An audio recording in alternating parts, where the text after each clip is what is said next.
Em nome do Pai, do Filho e do Espírito Santo.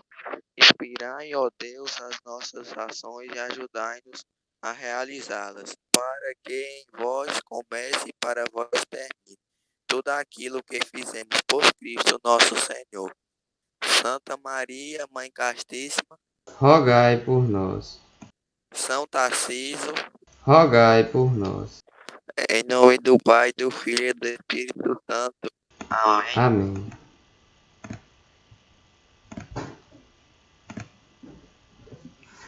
Pronto, então, o tema do encontro de hoje é as partes da igreja. E por igreja eu dividi em outras duas partes. Da igreja enquanto templo, enquanto construção arquitetônica, e da igreja enquanto corpo de Cristo. Inicialmente a gente vai tratar da igreja enquanto construção. E a primeira parte abordada vai ser da sacristia, aquela que normalmente fica atrás do presbitério, onde se armazenam, se guardam os objetos sagrados, os paramentos, as vestes litúrgicas, onde o padre e os coroinhas se preparam para poder iniciar a celebração. Então essa parte é a sacristia e o responsável por ela é chamado de sacristão. Em seguida vem o retábulo, que é uma construção, uma estrutura de madeira ou de pedra, de mármore, normalmente são desses materiais, que fica atrás do presbitério, onde há retábulo. No caso da igreja matriz e da igreja do Rosário, elas têm.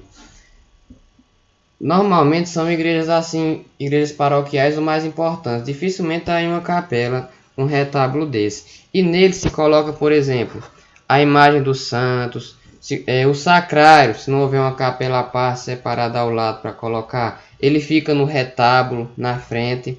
Também velas ou então flores para poder decorar, ornamentar em solenidades ou dias mais importantes, como por exemplo, na acolhida de um novo pároco, de um bispo, no dia do padroeiro, no Natal, na Páscoa. Nesses dias o retábulo é mais ornamentado, mais decorado para indicar que é um momento solene, um momento mais importante. E ele funciona como se fosse um estante, como já deu para perceber, né? Para colocar as imagens, as flores, as velas, alguns objetos. O sacrário. Como eu disse, o sacrário pode ficar no retábulo, ou seja, atrás do altar, ou então em uma capela à parte. E o sacrário é como se fosse um cofre, onde se depositam as hóstias consagradas, na âmbula, na teca. Eu acho que vocês sabem o que é a teca, né? Um recipientezinho assim como se fosse um prato com a tampa em cima. Você coloca a hóstia consagrada. Pronto. Então é no sacrário que se põe. Ao lado do sacrário, ao lado do altar do presbitério, fica uma lamparinazinha sempre acesa quando há alguma hóstia consagrada nele. Ela só é desligada em uma ocasião no ano. Pode ser em mais, só que a rigor, em geral, apenas em uma ocasião, que é depois da missa da Quinta-feira Santa. Por quê? Terminada a missa da Quinta-feira Santa, como ela não tem bênção, depois dela vem a procissão do Santíssimo, em que levam as espécies consagradas que estavam no sacrário para um lugar à parte para ser adorada, ou então em outro sacrário. No caso, se o sacrário principal fosse no retábulo, no presbitério. E nesse momento, como ele vai ficar vazio, né, se desliga aquela lamparina, porque ela serve para indicar a presença de Jesus Eucarístico no sacrário. Se ele estiver vazio, então se desliga. Como eu disse, pode ser em alguns outros momentos durante o ano também, porque seja para fazer uma reforma na igreja ou para alguma apresentação, é possível, é permitido que se retire o Santíssimo do sacrário e leve para algum outro lugar, nessas ocasiões. Em seguida, a sede, que é aquele lugar em que o padre, o sacerdote celebrante, o celebrante principal fica. A sede pode ser tanto atrás do altar, em frente ao retábulo, como ao lado. No caso da matriz, já houve tempo, com o padre Antônio José, o antigo pároco, que ficava ao lado, naquela lateral direita do altar, e agora está na frente do retábulo, na frente do sacrário. No rosário, também já houve momento em que ficava atrás do altar, em frente ao sacrário, só que agora é ao lado, então isso varia. E se a sede for de um bispo, ou seja, se for na catedral, ela se chama cátedra, ou seja, a cadeira do bispo. O altar. O altar é o centro da celebração, porque ele representa Cristo, o Cristo que foi imolado no alto do Calvário. E é sobre ele que ocorre o momento mais importante da celebração, que é o milagre da transubstanciação, em que se transformam o pão e o vinho no corpo, sangue, alma e divindade de nosso Senhor Jesus Cristo. Pronto. Agora, o altar ele pode ser de duas formas: o versus delmo ou versus populum. No versus delmo, o padre celebra de costas para o povo e de frente para o sacrário. Esse modo de celebrar ele era mais comum até a metade do século passado, lá na década de 60, na chamada Missa Tridentina, e que o padre até celebrava em latim e tudo e algo mais. Pronto. Só que a partir do Concílio Vaticano II, que hoje em dia era o rito extraordinário, não é? Só que agora não é mais não. Só o rito ordinário, que no caso é esse versus populum, que o padre celebra de frente para o povo. Que foi a partir do Concílio Vaticano II, foi aprovada essa reforma litúrgica, esse novo modo de celebrar, que desde então é o rito ordinário, perdão, é a forma ordinária do rito romano, não é rito extraordinário não, é a forma ordinária do rito romano, que o rito romano é aquele oficial da igreja. E agora, o rito romano tinha duas formas até o Papa Francisco estabelecer um decreto em que excluiu isso. Que no caso seria a forma ordinária dessa missa celebrada de frente para o povo, que esse altar que fica mais para frente, o altar versus delmo é aquele que fica em frente ao retábulo, em frente ao sacrário, o versus populum fica separado da parede, separado do retábulo. E essa forma ordinária foi estabelecida a partir do Concílio Vaticano II. Já a forma extraordinária do rito romano, desde lá foi essa versus delmo. Só que com o decreto do Papa Francisco, ele excluiu, para não ser mais a forma extraordinária do rito romano, a versus delmo. E então, para que um padre possa celebrar, ele tem que pedir autorização ao bispo. Mas as duas são permitidas, só que para ele poder celebrar tem que pedir autorização ao bispo.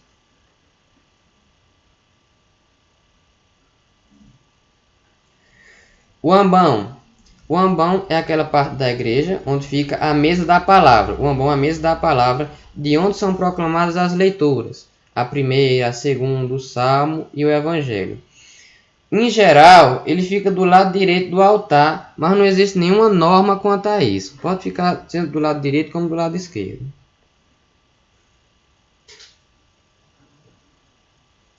E o presbitério é esse conjunto do retábulo, do sacrário, do ambão, do altar, ou seja, o presbitério é como se fosse o coração da igreja, onde ocorre a parte principal da celebração da missa, onde ficam os coroinhas, o padre, os ministros, o ministro da comunhão, os leitores podem ficar também no presbitério.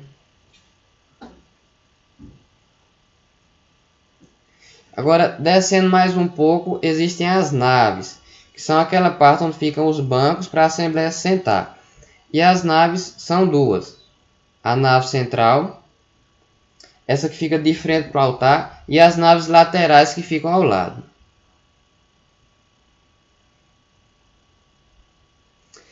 O batistério é o espaço da igreja em que fica a pia batismal. Como o próprio nome já indica, é onde pode ser celebrado o batismo. Em geral, apenas a sede paroquial a matriz possui, como no caso da igreja Santo Antônio, tem o batistério ali, quando você vai entrando numa salinha mesmo na direita da entrada. Que eu até coloquei essa outra foto aqui, do dia da missa do dia 13, na missa do dia 13, Nossa Senhora de Fátima. Se você prestar atenção, tem uma porta atrás deles, e essa porta ali é que dá para o batistério da igreja matriz. Embora haja batistério, o padre pode celebrar fora dele, o que é o mais comum aqui no nosso caso. Que em geral o padre celebra ali de frente para o altar. No pé da escadaria o padre celebra. Coloca uma mesa com uma bacia, uma jarra e celebra por ali o batismo. Mas pode ser no batistério também, que é o mais adequado. O coro alto. O coro é aquele lugar onde ficam os comentaristas e os cantores, da parte da animação da missa que a gente chama de animação. No caso do coro alto, ele fica no primeiro andar da igreja. Comumente é lá na parte inicial. Se você estiver do altar olhando para frente, você vê um parte assim no primeiro andar da igreja, onde ficam os leitores e os cantores, no caso da igreja do Rosário. Já na igreja matriz, ao invés dos cantores e leitores, fica o órgão, que é aquele negócio gigante, aquele instrumento musical cheio de tubo. Agora, o largo da igreja é aquela região, aquele espaço aberto que fica em frente. Ele é utilizado quando vai ser celebrada a missa e não tem lugar para todo mundo dentro dela. Ou seja, é quando é tanta gente que não cabe dentro da igreja. Então celebra fora, no largo, na chamada missa campal. Ela acontecia principalmente depois da procissão do ressuscitado no domingo da Páscoa. Isso antes da pandemia, porque agora, como o número reduziu, não pode juntar muita gente, ela foi celebrada dentro da igreja mesmo. Sim, também é celebrado no largo da igreja. Alguma apresentação, por exemplo, do grupo de artes pode fazer lá, como já foi o caso de uma coroação no tempo do padre Antônio José. Foi celebrado, não sei se foi em 2019, mas na matriz foi feito. Mesmo em frente, no largo da igreja matriz, foi celebrado a coroação. Dessa forma. Pronto. Agora, na segunda sessão, na segunda parte do encontro, a gente vai tratar da divisão da igreja enquanto corpo de Cristo. Na primeira parte foi da divisão da igreja enquanto construção, enquanto templo, e agora da igreja enquanto corpo de Cristo. Pronto. Existem três partes da igreja: a triunfante, a padecente e a militante. Fazem parte da igreja triunfante os anjos e os santos. Inclusive, ela foi celebrada de modo especial nesse 1º de novembro, no dia de Todos os Santos, que aí é que se celebra de modo mais importante, mais dedicado à Igreja Triunfante. E nele fazem parte, como já foi indicado, né, os anjos e os santos, daqueles que já estão no céu contemplando a Deus face a face. Pronto. E nos anjos existe uma hierarquia entre eles, que se dividem em 9 coros, agrupados em 3 ordens. A primeira ordem, dos serafins, querubins e tronos, são aqueles anjos que estão mais próximos de Deus. Da segunda ordem, das dominações, potências e potestades. As potências são chamadas também de poderes ou virtudes, que a segunda ordem, que é aquela que intermedia, que comunica a primeira ordem, a terceira ordem. E agora, a terceira ordem, a mais de baixo, é formada pelos principados, arcanjos e anjos que atuam nesse mundo, organizando o mundo para poder executar a providência divina. Então, são, por exemplo, os anjos da terceira ordem, são aqueles que trazem mensagens de Deus comunicadas da primeira ordem para a segunda ordem. Então, eles trazem essa mensagem dessas duas ordens primeiras, para o mundo, para nós, para os homens. Como foi o caso do arcanjo Rafael a Tobias na Bíblia e do arcanjo Gabriel a Nossa Senhora. E esse último nível aí dos anjos, ele se diz respeito àqueles anjos mais simples, aos anjos da guarda, que cada pessoa, desde o seu nascimento, possui um, que ele serve como se fosse um intercessor seu para lhe conduzir ao céu. Então, cada pessoa já tem um defensor, alguém que vai batalhar por sua alma para levar a salvação. Em segunda parte, existem os santos que estão no céu, santos e santas salvos. Pronto. E eles estão agrupados no céu também em níveis, que varia de acordo com o grau de proximidade e com o amor que eles têm para com Deus. Então, por exemplo, para simplificar, é como se fosse o seguinte: na Terra, o nosso coração é um vaso. E de acordo com o amor que a gente tem por Deus, esse vaso vai se expandindo, vai se dilatando. Então, nosso coração vai se tornando grande, um coração magnânimo. E quando a gente morre, se for para o céu, com a graça de Deus, lá ele vai preencher esse coração com o seu amor mais perfeito, com a sua presença.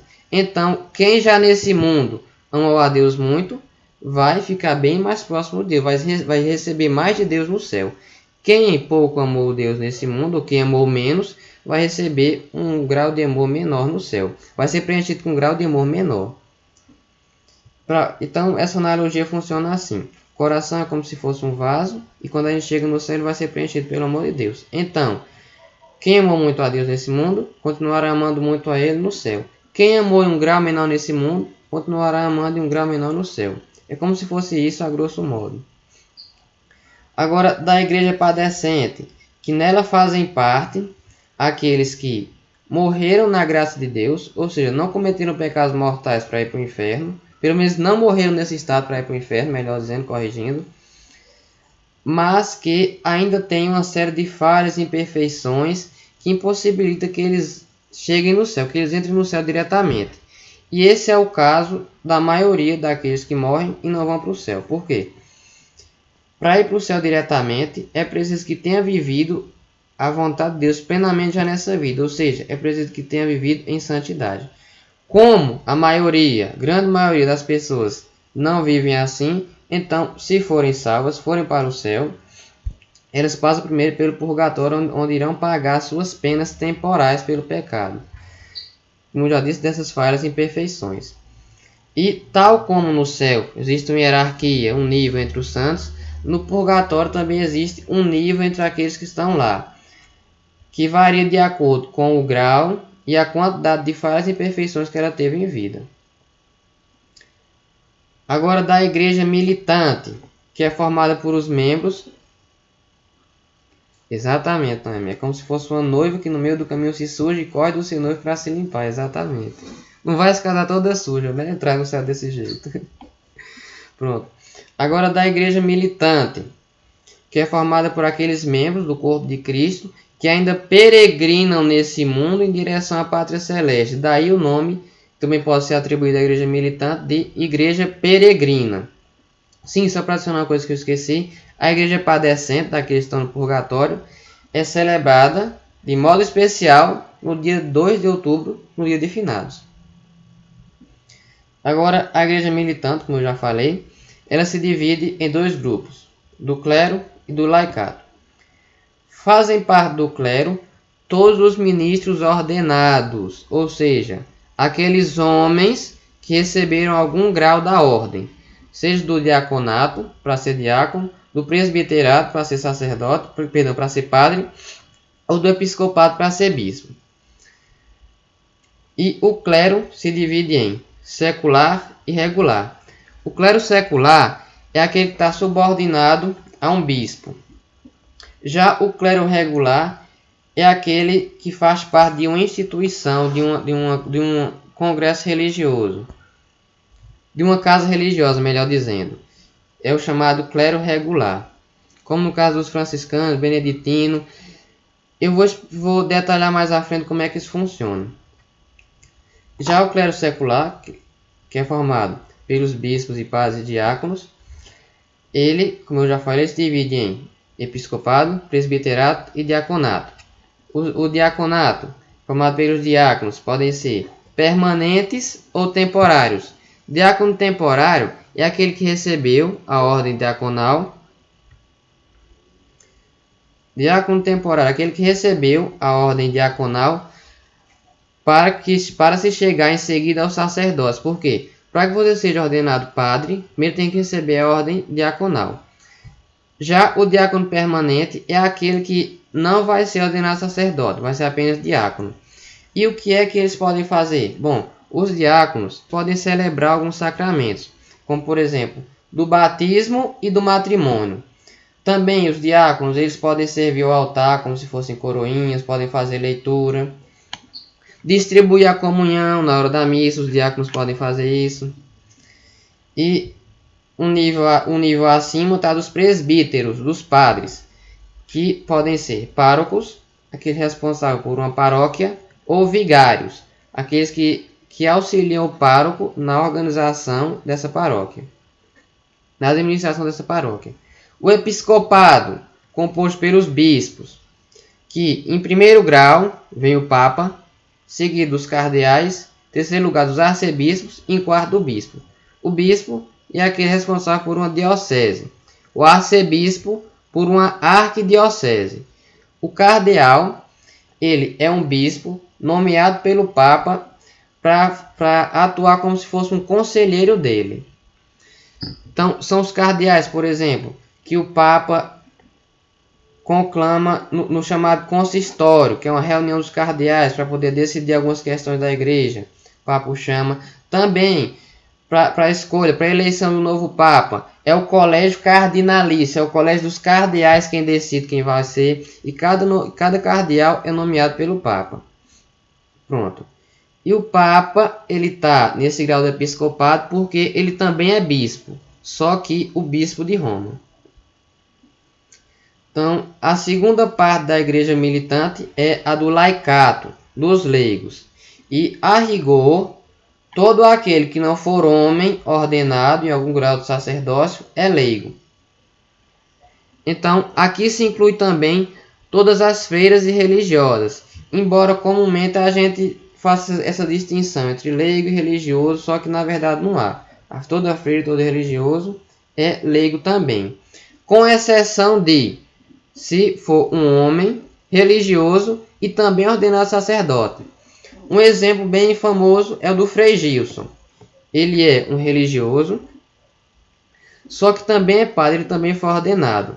Então, por isso pode chamar, eu já vi chamando também de Frei Padre. Ou seja, é um membro de uma instituição religiosa, mas também é padre, também é ordenado. Então, ele faz parte do clero regular. Por quê? Ele está agrupado, inserido em uma instituição, mas também foi ordenado sacerdote. Caso ele apenas fizesse parte de uma instituição religiosa, mas não fosse ordenado, aí ele seria um leigo consagrado. Já aquele que nem é sacerdote, nem é um leigo consagrado, são chamados leigos não consagrados.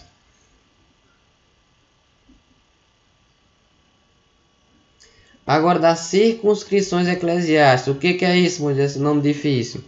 Circunscrição eclesiástica é a divisão do território da igreja, que funciona assim.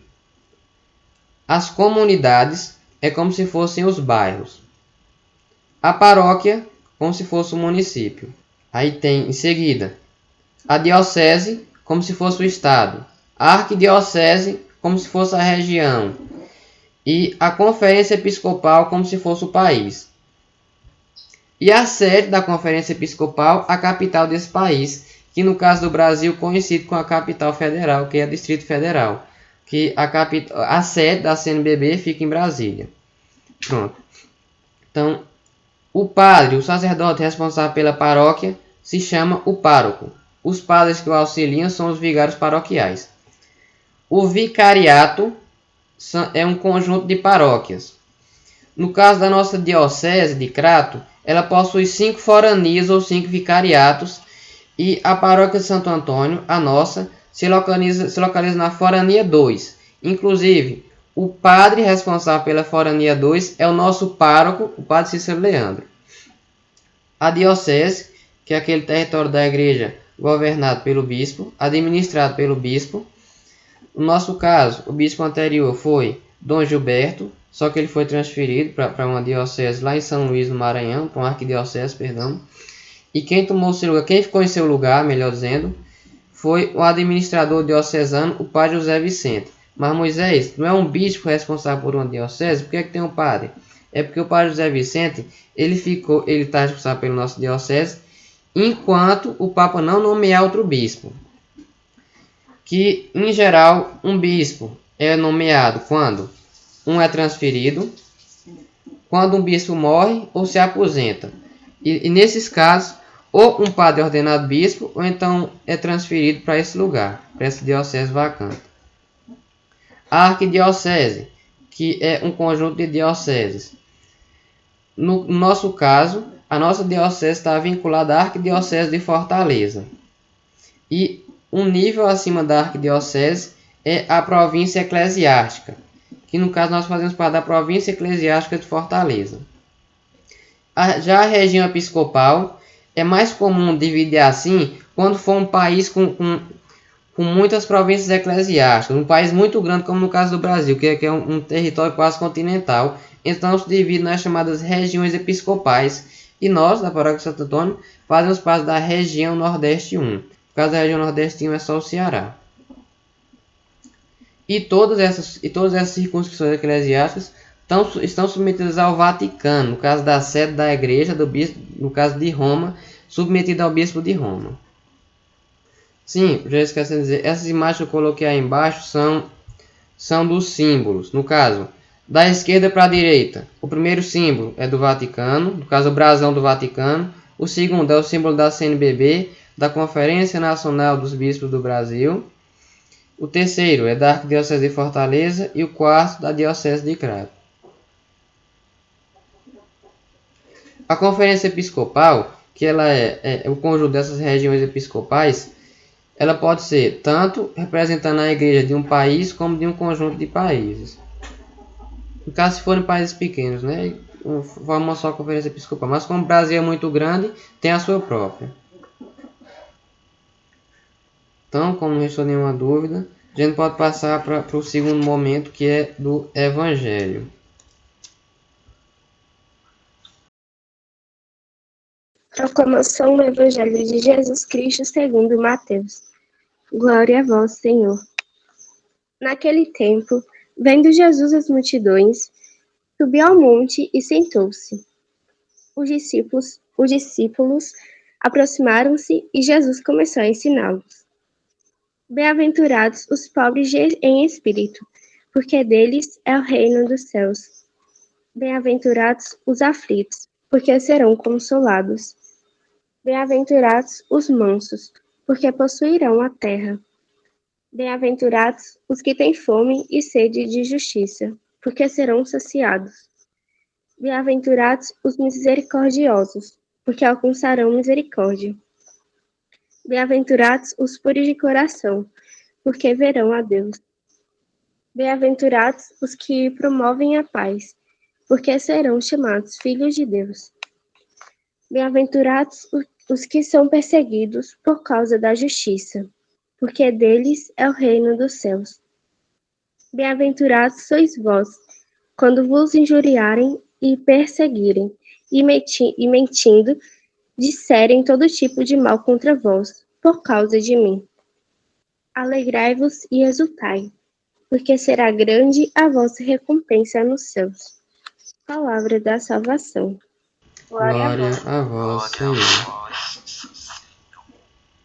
E só para contextualizar o que a gente está apresentando até aqui, esse evangelho, que é o de amanhã, é o do dia de Todos os Santos. Mas Moisés, dia de Todos os Santos não é no dia 1º de novembro, por que vai ser celebrado só no dia 7? É porque no Brasil, a pedido da Conferência Nacional dos Bispos do Brasil, da CNBB, esse dia foi transferido do dia 1º para o domingo seguinte. Porque, como eu já falei, a Conferência Episcopal é ela que representa o país diante da igreja. Então, como no Brasil o dia de Todos os Santos não é feriado, a CNBB pediu à Santa Sé, ao Vaticano, que autorizasse a transferência da solenidade do dia 1º para o domingo seguinte. No caso, o dia 1º não cai no domingo, né? Então, foi só essa contextualização que eu fiz, fazendo relação com o que a gente já vem abordando até aqui.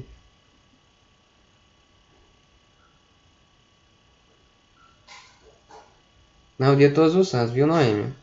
Dia de finados é feriado. Agora, o dia de Todos os Santos, dia 1º, ele que é transferido para o domingo seguinte. Viu? Por isso que tu viu ali dizendo bem-aventurados os pobres, bem-aventurados os puros de coração. Esses bem-aventurados são os santos. Por isso que tem esse evangelho. Tu pode rezar, Luiz, o Pai Nosso, a Ave Maria, e Mariana reza o Santo Anjo e essa parte restante. Dá certo assim? Tá bom. Pai nosso que estais nos céus, santificado seja o vosso nome. Venha a nós o vosso reino. Seja feita a vossa vontade, assim na terra como no céu. O nosso de cada dia nos dai hoje. Perdoai as nossas ofensas, assim como nós perdoamos a quem têm ofendido. E não deixeis cair em tentação, mas livrai-os do mal. Amém. Ave Maria, cheia de graça, o Senhor é convosco. Bendita sois vós entre as mulheres, e bendito é o fruto do vosso ventre, Jesus. Santa Maria, Mãe de Deus, rogai por nós, pecadores, agora e na hora de nossa morte. Amém. Santo anjo do Senhor, meu zeloso guardador, se a ti me confiou a piedade divina, sempre me rege, me guarde, me governe, me ilumine. Amém. Nós vos damos graças, Senhor, por todos os vossos benefícios, vós que viveis e reinais pelos séculos dos séculos. Em nome do Pai, do Filho e do Espírito Santo. Amém. Amém.